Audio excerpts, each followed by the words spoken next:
जागतिक तीर्थक्षेत्र असलेल्या शिर्डीच्या साईबाबाच्या मंदिरातील साईबाबांची इटालियन मूर्तीचं आज पाहणी होणार आहे। त्या मूर्तीची आखीव रेखीवपणा जो आहे तो निरीक्षणाद्वारे संग्रहित करण्यात येणार आहे।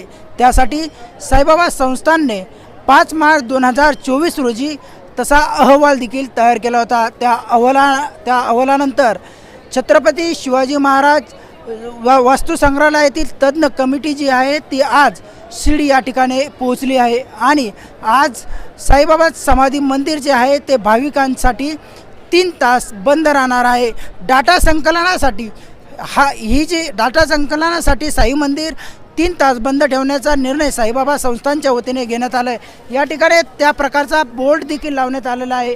शुक्रवार दिनांक 20 डिसेंबर 2024 रोजी श्री साईबाबा समाधी मंदिरातील मूर्तीचे संवर्धनाच्या दृष्टीने पाहणी करण्याकरता साईबाबा संस्था साई मंदिर जे आहे दुपारी 2:45 ते 4:30 या कालावधीसाठी दर्शनाकरता भाविकांसाठी बंद राहणार असल्याचं साईबाबा संस्थानने या ठिकाणी फलकाद्वारे सूचित केलेलं आहे। एकूणच बघितलं तर साईबाबांच्या मूर्तीला जे पहाटे स्नान घालण्यात येतं त्या पहाटे स्नान घालण्यात येत असल्याने त्या मूर्तीवरती गरम पाणी अथवा दही वगैरे आम्लयुक्त पदार्थाचा वापर होतो आणि त्यामुळे साईबाबांच्या मूर्तीला कुठलीही हानी होऊ नये याकरता उपाययोजना करता भविष्यातील वाटचालीसाठी साईबाबांच्या मूर्तीचं जतन संवर्धन करण्याकरता आज या ठिकाणी मूर्तीची चाचपणी आखीव रेखीवपणा आहे त्याचं सगळं निरीक्षण करून तो डाटा संकलित केला जाणार आहे।